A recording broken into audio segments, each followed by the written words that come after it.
Lead poison.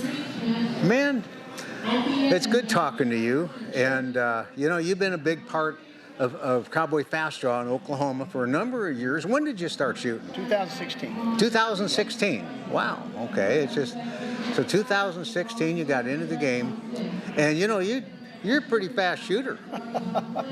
Well, compared to some of these other guys, I don't know about that, but I wing at it a little bit every once in a while. You do? Yeah. Well, I don't know. It's you always seem to be in the running somewhere. You're a real good competitor. Yeah.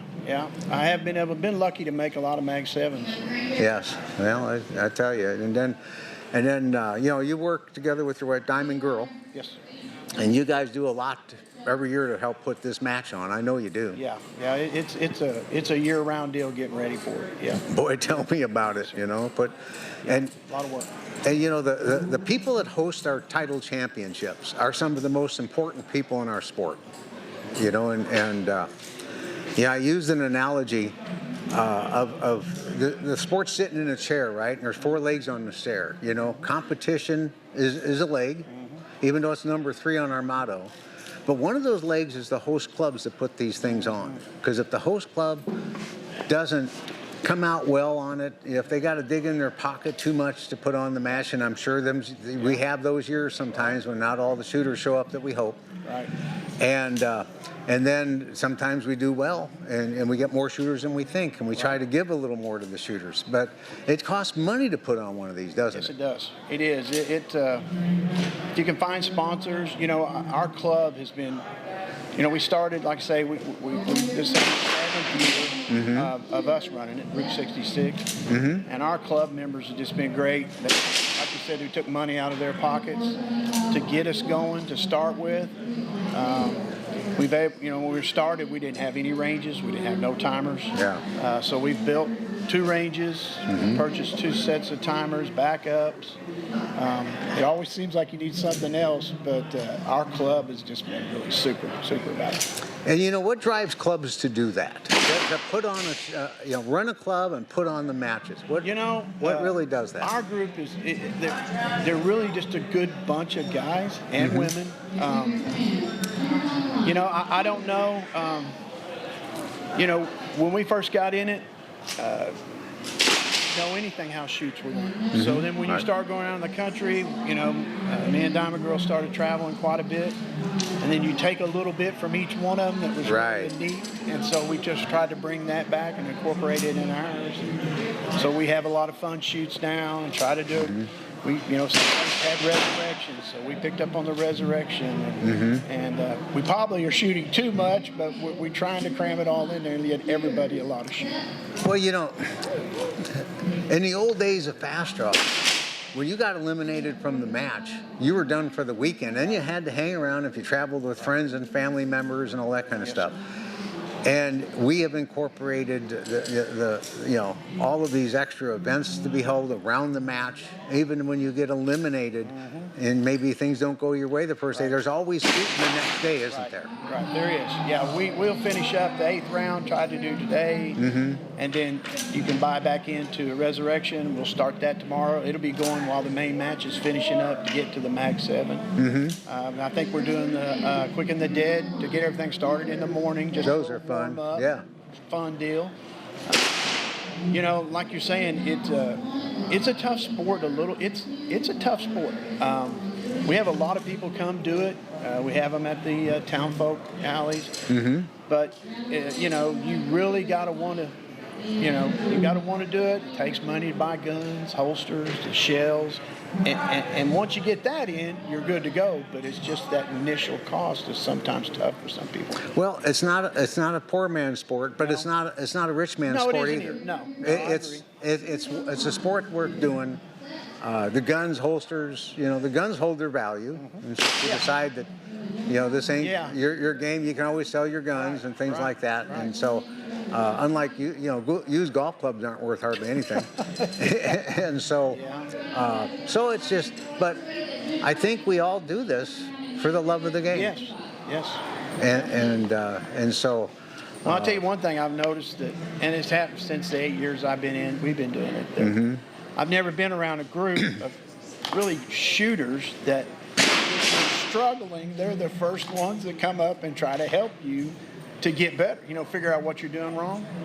I've done it. I've had it done. You had a gun break. I've had people come, hey, take my gun. Shoot my gun.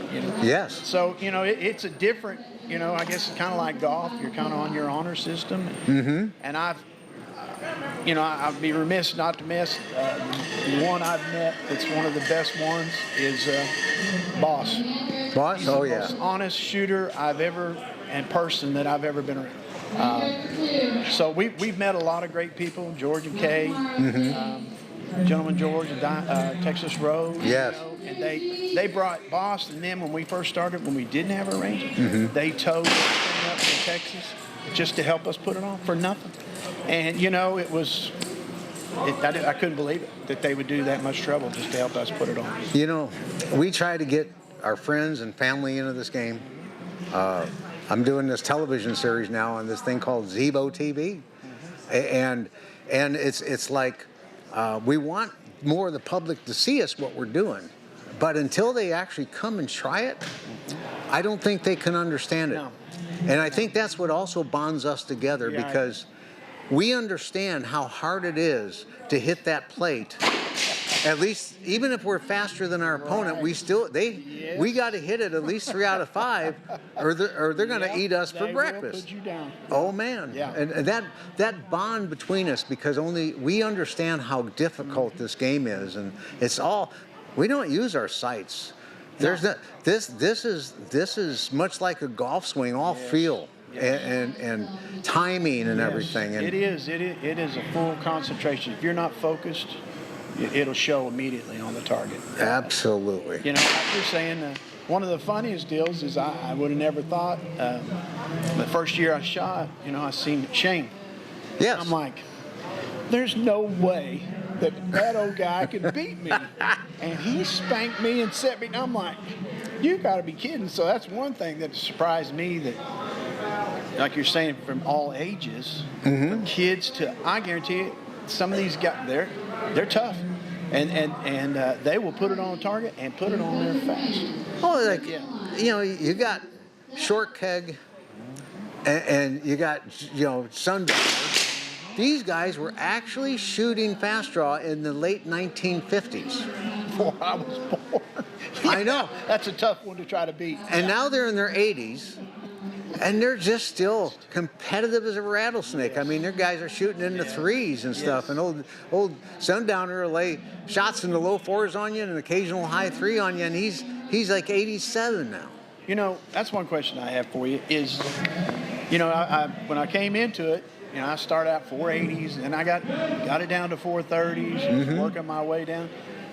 But a lot of the old guys that shot for a lot of years said it's just like not recently that it really started getting in the threes. It used to be everybody was shooting 5s and 6s when it first was going along. Is that true? There was a lot of 5s and 6s and not that many? Well, when Cowboy Fast Draw started, it was a change. It was a game changer because of the degree of difficulty of the targets and all the elimination and all that kind of stuff format.